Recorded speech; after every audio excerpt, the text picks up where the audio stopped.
This is an interesting one. A guy that was just in the NBA Finals, but as the number two, Jaylen Brown, because, I thought of him because he gets thrown around in the Kevin Durant, or was getting thrown around in the Kevin Durant trade, to Boston. It was like, oh, they would give up Jaylen Brown. And it's like, okay, do you want Jaylen Brown as your guy? Because I think he can very well be a two. I think he would easily be a two, and he can, win a championship as a two. Could he, in the next 5 years, be a one? Because there's many times watching the Celtics where it doesn't look like Jason Tatum's team, and it looks like it's Jaylen Brown's team because he just takes over in a lot of games. And I think even though they made it to the finals, I still think he's wildly underrated because he was a major contributing factor. Like that whole team was, but I feel like he was the unsung hero because everyone talks about Al Horford. Everyone talks about, Grant Williams. People don't bring up Jaylen Brown. Would you build around him? Would you ever let him be your cornerstone? Like if you're making a trade to them and you're trading a superstar that's aging or something like that, or you're trading a first round pick, are you taking on him for the next 5 years to try and win a championship? Yeah, I mean, I love Jaylen Brown, to be honest. I think he's one of the most underrated players in the NBA, and I think he is overshadowed by Jason Tatum. Um, you were talking about the NBA Finals and how he was one of the unsung heroes. And yeah, I mean, that to me, that was clear as day. There was a lot of Jason Tatum struggles, and I don't know if that's because, the main focus of the defense was to contain Jason Tatum, which ultimately gave less attention to Jaylen Brown. But regardless, Jaylen Brown did step up as much as he could.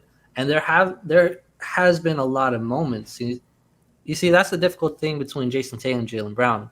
A lot of people for sure see Jason Tatum as the more valuable player. But throughout the regular season and even in the playoffs, there have been many instances where it was like one or the other, not both at the same time. So that's always been the tricky part. Now, as far as would I build around him as my key cornerstone for the next 5 years?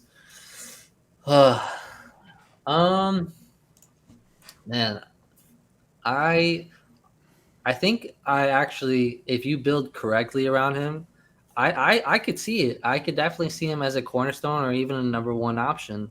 Um, you know, and to be honest, no matter who's your cornerstone, you have to build right around them. Yeah. But I think he has the isolation scoring you would want, and to me, in a superstar, that's like the most important feature in my personal opinion. You have to create your own shot when nothing else is working, and I think Jaylen Brown can definitely do that. He's gone off for those 40-point games and stuff like that.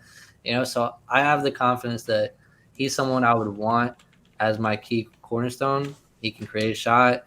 He's a good defender for the most part. And I love what he brings to the table overall. And he's still a young player, and he's still got plenty of time to blossom. That's the thing about these players is they still have plenty of time to actually enter the prime. Most of these guys haven't even hit nowhere near their prime, but a lot of what NBA fans want. A lot of NBA fans want a player like Luka Doncic who just immediately came in and just immediately dominated. And that's just kind of, it's not really realistic. I see Luka as a unicorn, to be honest, a LeBron James. It's just those players are once in a generation. So I think there's still plenty of room to grow, and I would not mind at all to build around Jaylen Brown. Yeah, I love the point that you make about wanting that kind of instant satisfaction. But you look at the best players in the NBA, and they didn't come in and everyone was like, oh, they're a top 10 player, right? Jokic has won back-to-back MVPs. Did he come in and dominate the league? No. Giannis won back-to-back MVPs and a Defensive Player of the Year and a Finals MVP. Did he come in and dominate? No. Steph Curry just won Finals MVP. Did he come in and, everyone's like, oh, he's a top 10 player? No. They all took time to develop. And no, Jaylen Brown is not at that level currently, but he does have, the scoring potential, which I like how you also brought up, being able to score in isolation is huge for a superstar because no matter how good you are, right? I'll say Rudy Gobert as an extreme example. Gets a, I think he's on a max contract. He's getting a lot of money right now. And yes, he's a great defender. Yes, he's a great rebounder. Yes, he's great in the pick and roll game. But you cannot give it to him on the block. You cannot give it to him at the elbow. You cannot give it to him to try and score a basket. That is putting your team at a disadvantage when you are paying a large portion of your money on the offensive side of the ball and you're trying to score in game 4, game 7 of the NBA Finals, and you're going up against a defensive player of the year and they're locking up maybe your number 2. If you can't put the ball in the basket, you won't be able to win. Jaylen Brown can at least put the ball in the basket. That's been something throughout his career that he's always been able to do. He's shot, about 47% or above his entire career. Came in shooting 48%, shot 46.6. That was his worst year in 2018, which is still really good as a volume scorer. But he's averaging, he just keeps going up in the average points per game. He's up to 23 now. I feel like if he was running his own system, running his own scheme, like he's a guy that you could be seeing average 28, 29 points per game. He could be that guy.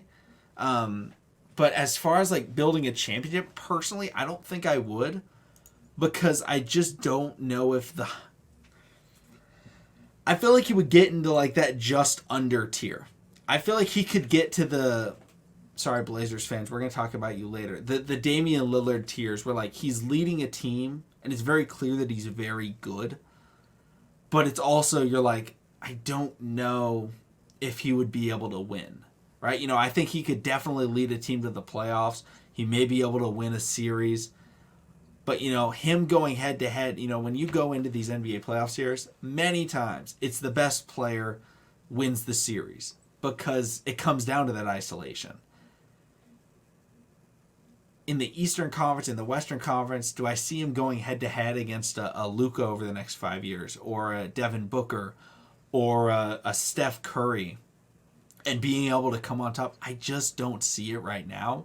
I do like Jaylen Brown. I love his game. I think he's super underrated, but personally, I don't see it happening. I don't think he would be a guy that I would want to build around. Yeah, and I think that's very fair, and it's easily, you have a complete argument on your side for sure. And for me, I mean, I could completely be on that side too. I think maybe for me it's just, I'm a little more high on Jaylen Brown than a little more people for sure. But yeah, just as he mentioned, he definitely could be a 28, 29 points per game scorer, especially in today's era, with how much we're scoring nowadays. But if you give him the ball as the number one option, sure, there's going to be more focus, but I think he's more than proven that he can take on, most of the defenders in the league, by himself. So yeah, I agree with you, or sorry, I agree with your side, but I'd also stick with mine if that makes sense. No, yeah. You see the argument, Yeah. but you just lean the other way. That's totally fair.